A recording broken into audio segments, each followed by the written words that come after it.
Welcome to JJ Tagalog Movie Recap.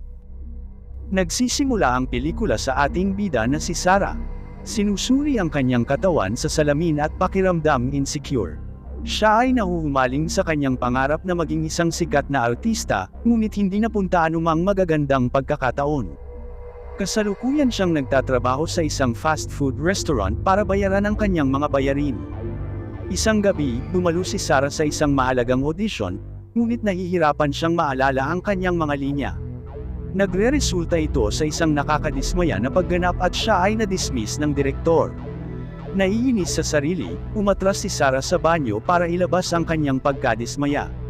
She then pulls ang kanyang buhok at nagsimulang sumisigaw ng hysterically. Kung ginawa niya iyon sa audition, baka nakuha niya ang bahagi. Nakapagtataka, ang masakit na paglaya ay nakakapagpakalma sa kanya sa isang iglap.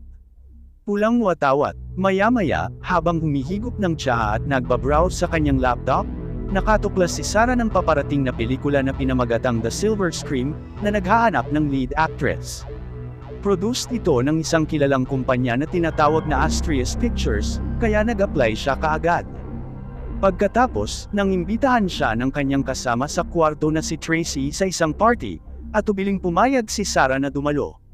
Sa pagtitipon, nakilala niya ang kanyang kaibigan na si Danny, na isang aspiring director. Tapos may babaeng nagngangalang si Erin, na tila nagseselos kay Sarah. Pinahiya niya siya sa harap ng lahat sa pamamagitan ng pag-angkin na magaling siyang umarte. Nang marinig ito, halatang galit si Sarah, ngunit hindi siya nagsasalita tugon. Hindi nagtagal, nainip si Sarah sa party at nagpas siyang umalis. Habang nasa labas siya, nilapitan siya ni Danny at sinubukang humingi ng tawad sa inasal ni Erin. Maya-maya lang ay nakatanggap siya ng mensahe pagkumpirma ng kanyang audition sa The Silver Scream. Ito ay labis na ikinatuwa ni Sarah at mabilis niyang ibinahagi ang balita sa kanyang mga kaibigan. Habang si Tracy ay mukhang tunay na masaya, muling sinubukan ni Erin hiyain mo siya sa pamamagitan ng pagtawa sa pangalan ng pelikula. Hindi niya siguro maintindihan na ito ay isang porn. Lumipat ang eksena kay Sarah sa panahon ng audition, kung saan nagpupumilit siyang maalala sa linya at nagsisimulang mautaw. Sinusubukan niyang basahin ang mga linya mula sa script, ngunit blanko ang papel. Pagkatapos ay napansin niya ang pagtulong ng dugo mula sa kanyang ulo, dahilan upang mapasigaw siya sa takot. Sa isang iglap, nagising siya at napagtanto niyang isa lamang itong bangungot. Sa araw ng audition, si Sarah ay matiyagang naghihintay sa kanyang turn sa maraming babae. Gayunpaman, siya ay natakot kapag ang isang batang babae na lumabas ng kwarto si audition na umiiyak.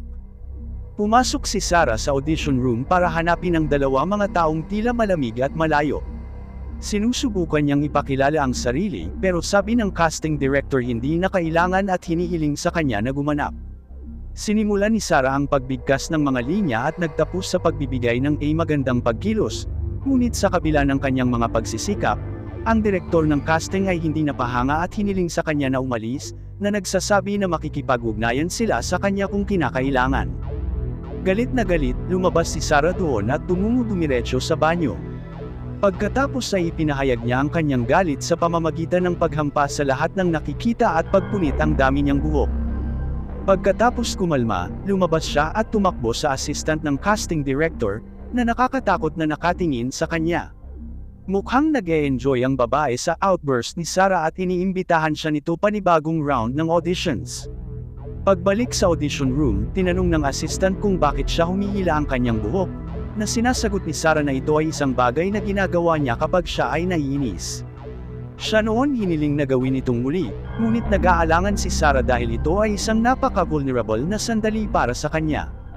Gayunpaman, ayaw din niyang palampasin ang pagkakataong ito, kaya sumunod siya at ibinagsak ang sarili sa sahig. Napahiyaw tuloy si Sarah at ginulo ang buhok niya na parang walang tao na nanunood. Sa kasamaang palad, hindi nito binabago ang opinyon ng casting director. Tanong niya ulit siya na umalis, sinasabing makikipag-ugnayan sila sa kanya kung kinakailangan.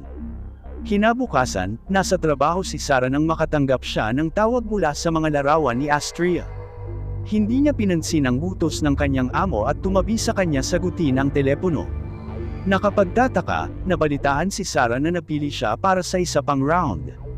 Ito ipinadala siya sa buwan, ngunit kapag bumalik siya sa kanyang trabaho, galit na galit ang kanyang amo. Saway nito sa kanya para sa paggamit ng kanyang telepono sa oras ng trabaho at hindi pagmamalasakit sa kanyang trabaho, na parang hindi lamang mga artista mga taong nagtatrabaho dito. Gayunpaman, hindi inaasahang inanunsyo ni Sarah na siya ay huminto at mag-walk out, iniwan ang kanyang amo na nakatulala. Sa gabi, dumating si Sarah para sa kanyang audition, kung saan dadalhin siya sa isang madilim na kwarto. Pagkatapos ay ipinaalam sa kanya ng direktor ng casting na kailangan niyang gumawa ng isang hubad na photoshoot, na ikinagulat niya. Nagprotesta si Sarah, na nagsasabi na hindi siya naabisuhan tungkol dito, ngunit sa pag-iisip muli tungkol sa kanyang mga pangarap, at umilis siyang pumayag na gawin ito. Siya pagkatapos ay kinakabahan sinimulan niyang tanggalin ang kanyang mga damit at mag-pose para sa photoshoot. Sa una ay nag-aalangan si Sarah, ngunit hiniling ng direktor sa kanya na lubusang pakawalan ang sarili. Sa pamamagitan ng paghihikayat na ito, nagsimula siyang mag-pose ng malaya, at pumasok sa isang kalugod-lugod na estado habang tumatawa at nagsasaya. Kasunod ng photoshoot, pinuri siya ng assistant at sinabing siya ang eksaktong kailangan nila. Napansin ni Sarah ang isang locket na hugis pentagram sa leeg ng ginang. Sa gabi, nakatanggap siya ng tawag mula sa mga larawan ni Astria, na ipinaalam sa kanya na gusto ng producer ng pelikula upang makilala siya. Ito ay nagpapasaya sa kanya, at nagsimula siyang maghanda. Nag-makeup si Sarah at nagbibihis ng napakagandang pulang damit. Habang paalis siya ay nagtataka ang mga kaibigan niya at purihin siya kung gaano siya kaganda. Ipinaalam ni Sarah sa kanila ang pakikipagkita niya sa producer at umaasa na siya ang mapili. As usual, nagkomento si Erin na medyo overdressed siya, pero hindi siya pinansin ni Sarah at lumayo. Sa kanyang pagdating sa lokasyon, si Sarah ay dinala sa isang malaking talyer. Sa wakas ay nakilala niya ang producer, na lumalabas na isang matandang lalaki. Hinahalikan niya ang kamay niya at pinupuri ang kanyang kagandahan. Pagkatapos ay ipinaliwanag niya na hindi mabilang na mga batang babae ang nag-audition para sa kanilang mga pelikula, ngunit ilan lamang ang nakarating sa silid na ito. Ipinahayag ng matanda na ang Silver Scream ay isang espesyal proyekto para sa kanya, isa kung saan inaasahan niyang mailantad ang pangit na bahagi ng sangkatauhan. Kasunod nito, ang matanda ay nag-aalok sa kanya ng pangunahing papel sa pelikula, na hindi kapanipaniwala ni Sarah, at siya marahil ay dapat. Nagpahayag siya ng pasasalamat at nangakong hindi siya pababayaan. Gayunpaman, natigilan siya nang hawakan nito ang katawan niya ng hindi nararapat. Pinapagawa siya ng producer sakripisyong ito para sa kanyang mga pangarap, ngunit naiinis si Sarah at tumakas sa eksena. Kapag nakuha niya sa bahay, dumiretso siya sa kanyang kwarto at nagsimulang umiyak. Dumating si Tracy para tingnan siya at nagtatanong tungkol sa nangyari. Ibinunyag ni Sarah ang lahat sa kanyang kaibigan, na sinisiguro niya yung ginawa niya ang tama at magiging maayos ang lahat. Gayunpaman, sa kaibuturan, si Sarah ay nagtataka kung ano maaaring mangyari kung pumayag siya sa kahilingan ng producer. Kinabukasan, bumalik siya sa kanyang dating trabaho at nakiusap sa kanyang amo na muling kunin siya. Sa una, ipinapakita niya ang kanyang saloobin at nag-lecture sa kanyang mga aksyon, ngunit sa huli ay pumayag siya na kunin siya, sa kondisyon na hindi niya gagawin ulitin muli ang parehong pagkakamali. Si Sarah ay nagpatuloy sa pagtatrabaho, ngunit siya ay masyadong miserable sa buong panahon araw. Pagkatapos ng trabaho, tumatambay siya kasama ang kanyang mga kaibigan at umiinom ng ilang beer. Lumapit si Danny sa kanya, na sinasabing narinig niya ang tungkol sa pakikipagkita niya sa producer mula kay Tracy. Sinasabi niya sa kanya na huwag magparamdam na lulumbay at tinitiyak sa kanya na makakamit nila ang kanilang mga pangarap. Magkasama, iniaalok sa kanya ni Danny ang lead role sa pelikulang kanyang idinidirekta, at tinanggap ni Sarah ng walang pag-aalinlangan. Humihingi siya sa kanya champagne upang ipagdiwang ang sandali, ngunit sinabi ni Danny na wala siya. Sa halip, binibigyan niya siya LSD at sinasabing ito ang magiging pinakamagandang gabi ng kanyang buhay. Walang tumutulong sa proseso ng pagpupulong kay Weinstein, parang tripping balls sa acid. Kasunod nito, may pool party ang grupo at nagsimulang magsaya kanilang sarili. Biglang napansin ni Sarah na hinahalikan ni Erin si Danny, na ikinagalit niya. Siya pagkatapos ay nagsisimulang alalahanin ang mga salita ng producer, iniisip kung tama ba ang pinili niya. Kailan hindi na makayanan ni Sarah, nagmamadali siyang pumunta sa kanyang kwarto at tinawagan ang opisina ni Estrella, na sinasabing nagkamali siya at handang gawin ang lahat para sa papel. Sa kabutihang palad, binibigyan siya ng receptionist ng pagkakataon at hiniling na makarating sa bahay ng producer sa loob ng 1 oras. Sa kabila ng pagiging high mula sa droga, naghanda si Sarah at pumunta upang makipagkita sa producer. Pagdating, humihingi siya ng tawad sa matanda tungkol sa kanyang inasal noong nakaraan.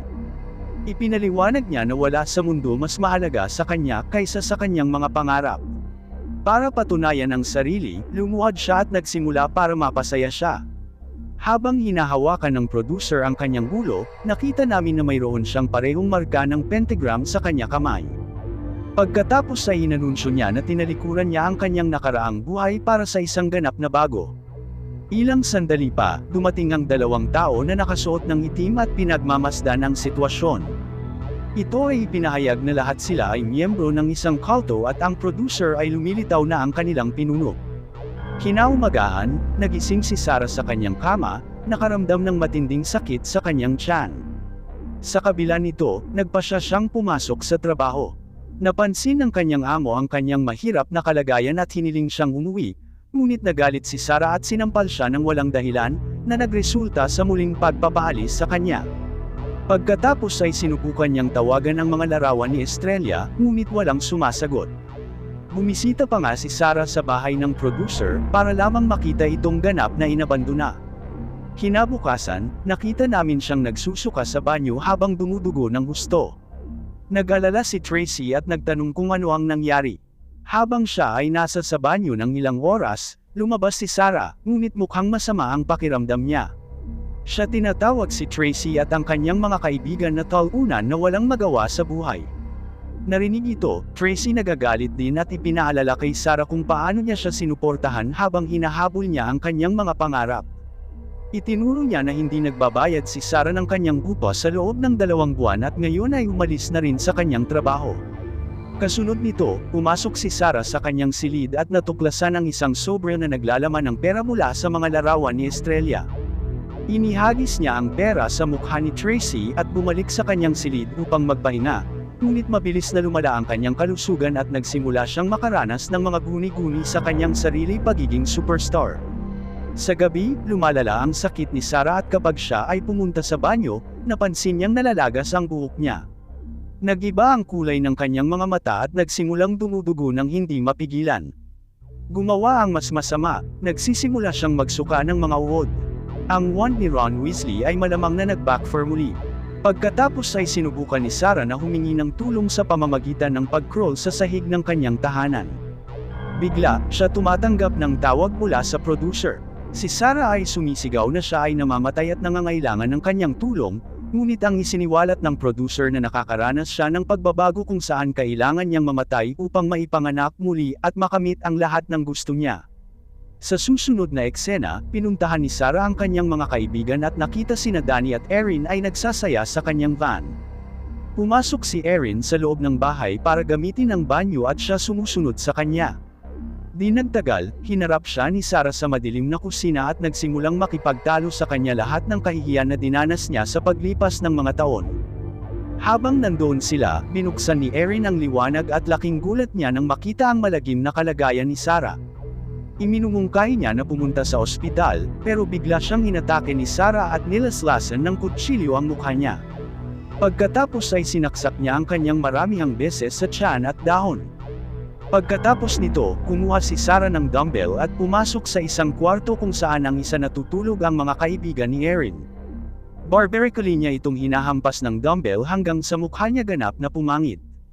Matapos mamatay ang batang babae, nakilala ni Sarah ang isang lalaki na lumalabas na mayroon na saksihan ang lahat. Sinubukan ng lalaki na tumakas, ngunit naabutan siya ni Sarah at sinaksak siya sa likod. Pagkatapos ay ibinaling niya ang kanyang atensyon kay Erin, na buhay pa at sinusubukang tumakas. Sinasakal siya ni Sarah sa pamamagitan ng pagtakip sa kanyang mukha ng isang plastic bag hanggang sa tuluyang mamatay. Makalipas ang ilang sandali, lumabas si Danny sa kanyang van at napansin si Sarah na mag-isa na nakaupo sa labas.